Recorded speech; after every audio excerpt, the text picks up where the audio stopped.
Welcome back to another episode of That Don't Sound Right, a podcast about talking. We're your co-hosts. I'm Peter Billman. I'm Cecil Davis. And we're just trying to have a conversation without Googling or fact-checking. Those things can so easily kill the conversation. And here we are at the beginning of the new year. Are we killing conversations or are we letting them roll? Well, I'm going to tell you about killing conversations tonight. I've got several great episodes ready. All right. And you don't know anything about them.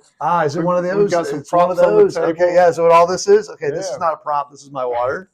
So here I'm going to start everything you out with else this. is a prop. It looks Yeah, like most everything on the table is a prop at this point. Rat-a-tat-cat. Is that a prop? That is not a prop. That's okay. a very fun game. Okay. All right. Okay. But here you go. All right. All right. We're going to start out with a story, Peter. So as you know, we have started the YouTube channel, or you've started the YouTube channel. We have our videos on there. Yeah. We have probably 22 videos. 22 videos. We have about 200 episodes on the YouTube. Now I started messing with the YouTube Shorts. Right. Okay. Shorts. So I did a short, and you've been all about the shorts. You've been all Yes. about the Instagram Reels. I've really gotten away from Instagram.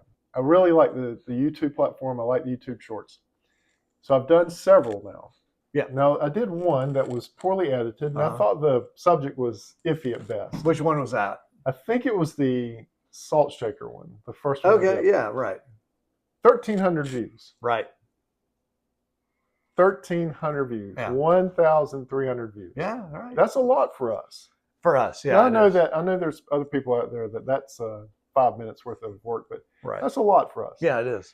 So I did another one. Yeah. Also poorly edited. Yeah. Questionable topic. Right. 840 Yeah. views. Right. Again. I forgot that one. You weren't even kind of framed in there. You're kind of off. Right. You're kind of off to the side. Right. Yeah. Right. Right. Again, I tend to learn these things as we go. Like with the podcast, right. I just started doing it. Right. And then So I did a third one. Right. And I scripted this one out. Uh-huh. I learned a little bit how to do it. Uh-huh. I got my thumbnails right. Yeah. 860 views. Right.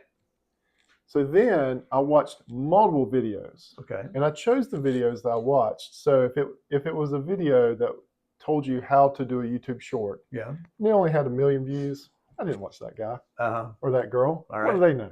When they had like 3 million views or 10 million views, those are the ones I watched. Okay. So I watched what I thought were some good videos. Uh-huh. I did all kinds of tricks. Yeah. I tagged it. You had letters and words. Letters, words, hashtags. Graphics. I tagged the videos to other videos. Uh-huh. I had it all, and then I uploaded it privately and Right. let it marinate Yes. for 24 hours. Is that something someone told you to do? Yes. Yeah. And then I had the same advice on ours. yes, Yeah. I uploaded it, let it marinate for 24 hours, let the algorithm get hold Right. of it, Read it, read it. like it. 24 hours later, I put it live on Yeah. the YouTube, and then I didn't touch it. I didn't look at the stats. Right. I didn't look at anything. I just let it go, which is also advised. Yeah. Would you like to know how many views I got on that video? Yeah. Why don't you tell me? Yeah, I got 5. And like, Not 5,000, and not 500, what amount? not 50. What amount of time? Oh, in 8 hours. In 8 hours, 5 views. 5 views. See, that makes no sense. So I did everything right this time. Right. Yeah. I filmed it, like I paid attention to how I filmed it. Right. I did all the little tricks and everything. 5 views. Well, I mean, I've had similar experiences, right? We had the one with the rock cairns, and I just I wasn't really I was paying attention, but I didn't really follow any of the ways of doing things. Yeah. And, for us, it was over 500 views. I'm like, great. And so Yeah. I started looking stuff up, Yeah. doing more of that stuff. The next time around, we barely broke 20. 5 views. The harder I Man. tried, the most effort I put in, got the fewest views. That don't sound right. That don't sound right, does it?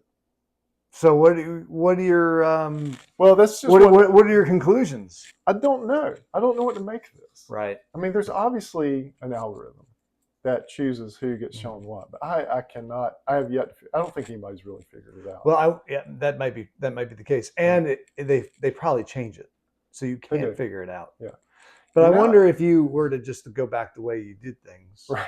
and see what halfway happens. done. I mean, after you telling me this story, I'm tempted just not do anything. Not try. I mean, of course I'm going to try, but I'm not going to go through a lot of graphics and all these. Yeah. It's very interesting. Now, Someone gave me actually Christy gave me some good advice. She said, don't forget that you're doing this just because you enjoy doing it. That's right. And don't get really tuned into all the numbers, which is important. Yeah.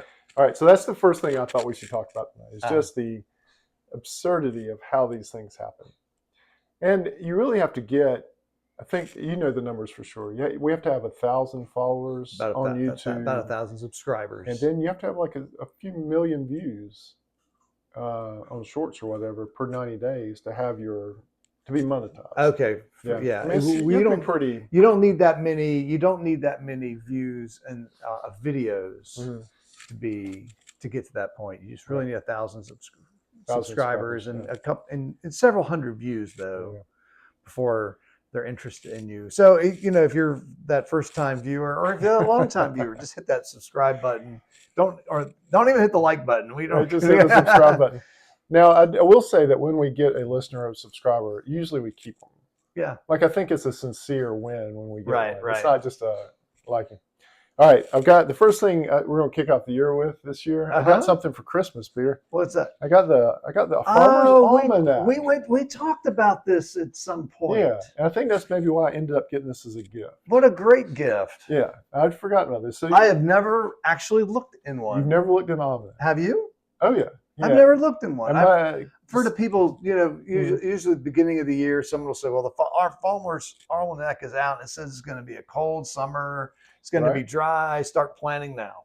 So that's interesting. It's like what's contained in an almanac, right? Okay, I've never looked through it. So I think my granddaddy Shaw, C.A. Shaw, there used to be one around the house there, and I would flip through it every year.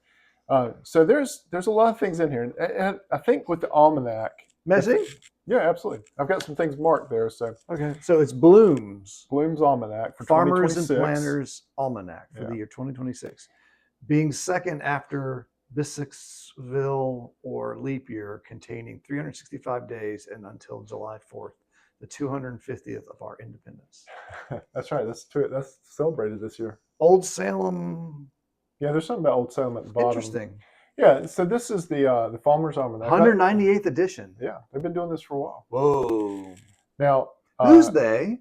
Bloom's. Yeah, who's they? I don't know who Bloom's is. They've been doing it for a while. But here's some of the things that you've got in the almanac that you would need to know. So one of the things is living by the signs.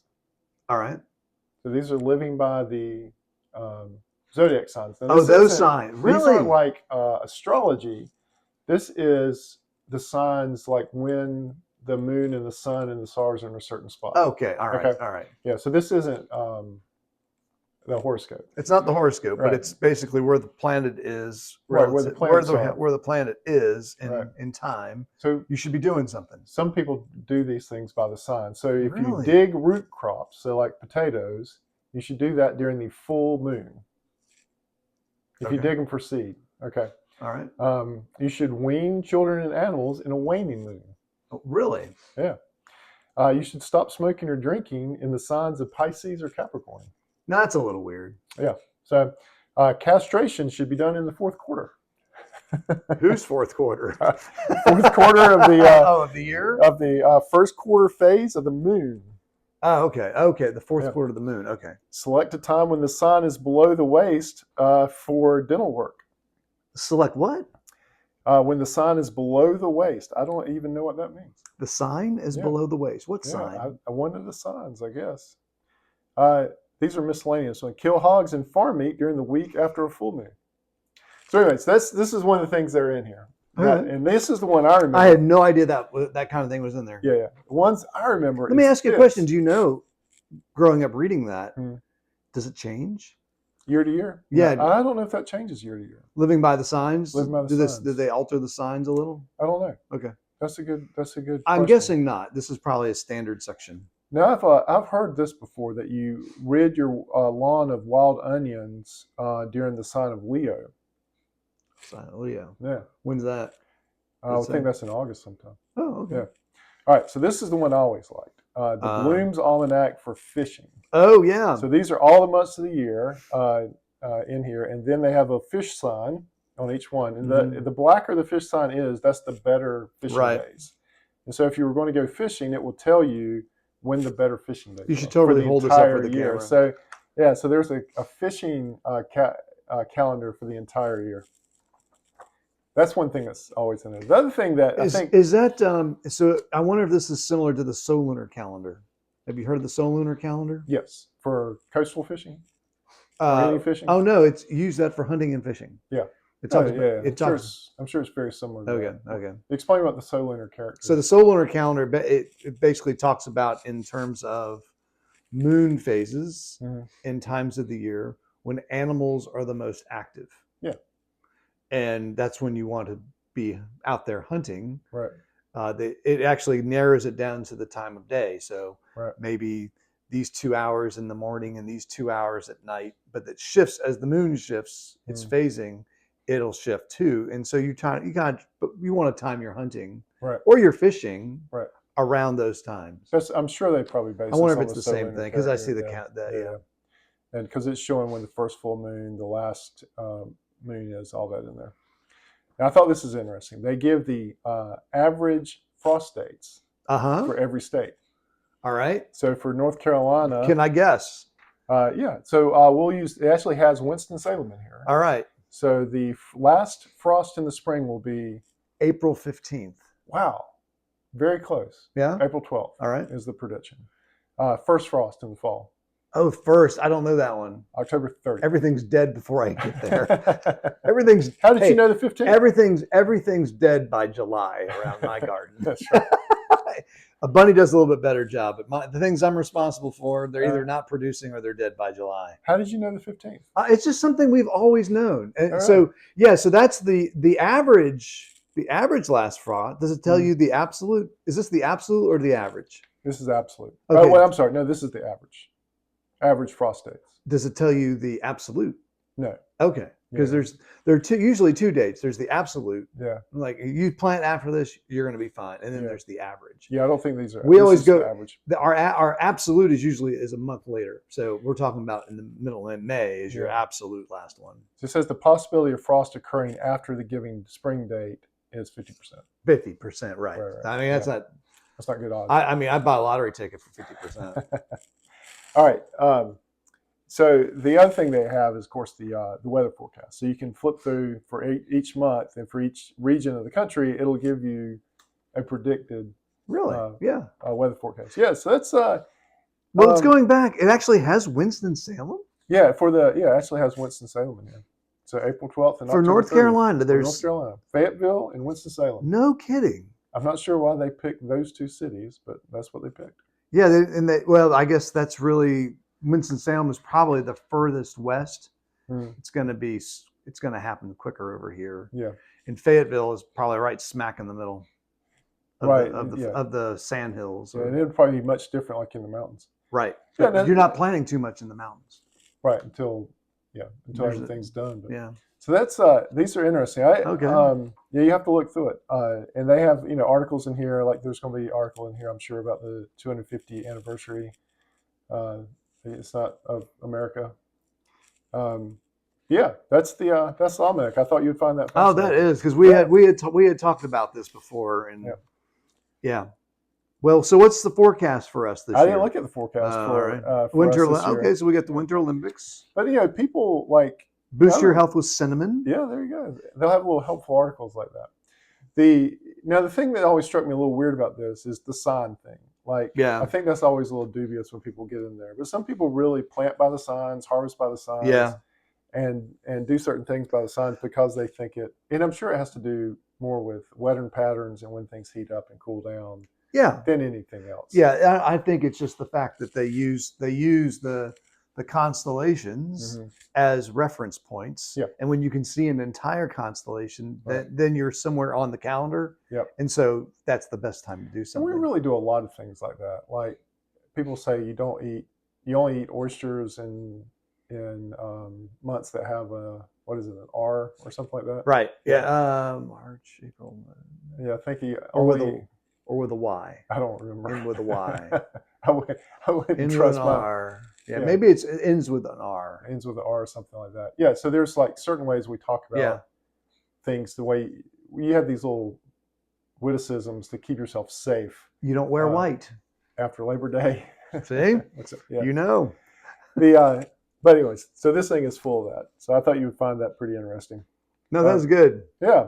So this is one of our first episodes of the year for 2026. We can go refer back to this all year, see if it got things correct or see if it got things wrong. Oh, that might be a nice little segment to have every month. Yeah. All right. So that's the first thing I had to tell you about this year. Now we've got upcoming episodes. We've got some other interesting things to talk about. All right. Stay tuned. I think you have come to the end of this episode, but that don't sound right. All right. Yeah. If this is your first time watching or listening, we thank you. And if the longtime viewers and the longtime listeners, we also thank you for listening. Anybody who's listening or watching. Yeah. Right.